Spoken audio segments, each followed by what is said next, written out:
sweeter every day. Your love gets sweeter every day. Your love gets sweeter every day. Your love gets sweeter every day. Je me souviens d'une chanson qui disait on est foutu, on mange trop. C'était Alain Souchon. C'est fini ce temps-là. Je tenais à le préciser. Ça va changer, ça évolue. On va en parler avec Isabelle Martinet. On va parler consommation. Hier, c'était la journée mondiale végane. Et ça, c'est un marché en pleine explosion. C'est l'occasion de faire le point sur ce marché. Alors justement, ça veut dire quoi, vegan? Alors, c'est un marché qui prend beaucoup d'ampleur. Vegan, ça veut dire plus que végétarien. C'est-à-dire, ce sont des personnes qui ne consomment aucun produit issu d'un animal. Alors, c'est vrai dans l'alimentaire. Qu'est-ce que ça veut dire? Pas de viande, pas de poisson, pas d'œufs, pas de produits laitiers, pas de miel. Ça va jusque-là. Et c'est vrai aussi pour le non-alimentaire, pour les purs et durs, on dirait, du mouvement vegan. Ça veut dire pas de cuir, pas de laine, pas de soie. Donc ça va plus loin qu'être simplement végétarien. Alors aujourd'hui, on n'a pas encore de statistiques sur ce mouvement. On sait simplement que les restaurants véganes qui commencent à ouvrir fonctionnent bien, que ça répond vraiment à une demande, qu'on trouve aujourd'hui des plats dans la distribution. Il n'y a pas encore vraiment un rayon vegan, mais ça prend de l'ampleur. Et aujourd'hui, pour répondre à cette demande, tout le monde s'y met, y compris des industriels. Et ce qui est le plus amusant aujourd'hui, c'est que l'industriel dont il est question est un charcutier à la base.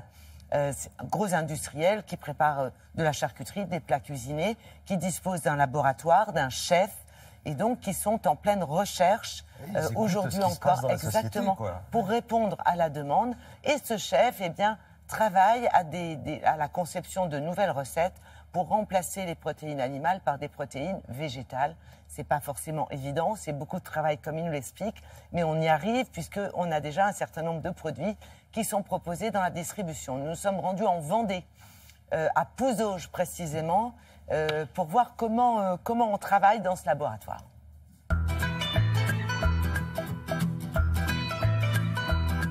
On nous demande aujourd'hui de faire des plats cuisinés sans viande. Par contre, en gardant un taux de protéines suffisant. Donc, il faut qu'on apprenne à rajouter des légumineuses dans nos plats cuisinés, qui sont riches en protéines, et tout en gardant beaucoup de plaisir. Et ça, c'est de la création. Le couscous, nous, on le consomme avec de la viande. Dans des pays du Maghreb, il existe un couscous à base de falafel. Il s'agit juste de faire découvrir de nouvelles cultures et d'élargir nos horizons auprès du consommateur. Traditionnellement, dans les falafels, on utilise des pois chiches, donc entiers et également hachés, finement, des fèves.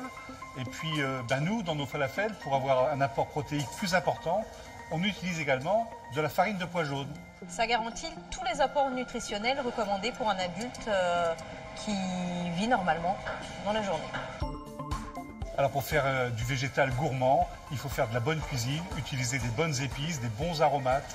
Nous, par exemple, on rajoute aussi un bouillon de légumes dans nos falafels, de façon à apporter toute la saveur du romarin, du thym et surtout des bonnes huiles aussi. Par exemple, une bonne huile d'olive, c'est important, il vaut mieux pas en mettre trop, mais de la bonne. Habituellement, une falafel se fait frire. Nous, ici, on la cuit au four sans matière grasse.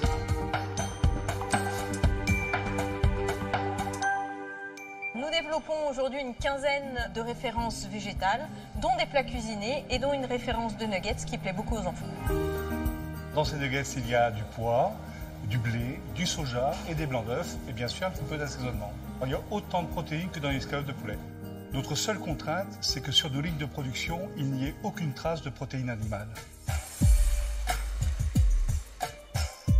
Le couscous est fabriqué exactement comme on ferait dans une cuisine, mais bien sûr dans des quantités beaucoup plus importantes. On va avoir un grand mélangeur dans lequel on va venir mélanger la semoule délicatement avec l'huile, les raisins. Et puis on va fabriquer un jus donc avec un bouillon de légumes dans une marmite avec beaucoup d'épices. Et puis on viendra rajouter les légumes et les falafels. Chez nous, on ne lance aucun produit sans tester auprès des consommateurs parce que c'est quand même eux les derniers juges du produit. Et donc, on a eu une très bonne note. Et il y en a même qui nous ont demandé, mais dans les falafels, vous ne mettez pas un petit peu de viande? La performance du chef qu'on vient de voir là. C'est une vraie performance, c'est pas du tout évident. évident. Quand vous êtes chef pour une marque de plats cuisiniers produit par un charcutier et qu'il faut faire vegan. Alors, vous avez goûté, car vous ne parlez pas d'un sujet que vous ne connaissez pas. Mais il vaut mieux. Donc, les nuggets, pas mal. Ben écoutez, les nuggets, franchement, ça passe bien par rapport à ce que l'on connaît.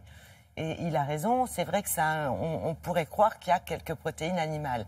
C'est vrai qu'ils utilisent aussi beaucoup d'épices pour compenser parfois le manque de goût des produits véganes, je dis bien parfois, et puis aussi pour remédier au problème du moment, je dirais, qui est la réduction. Il faut absolument réduire la consommation de sel. Donc le sel donnant du goût, on remplace ce sel par des épices. Bravo. Très bien, merci beaucoup. C'était complet, comme d'habitude. Merci beaucoup.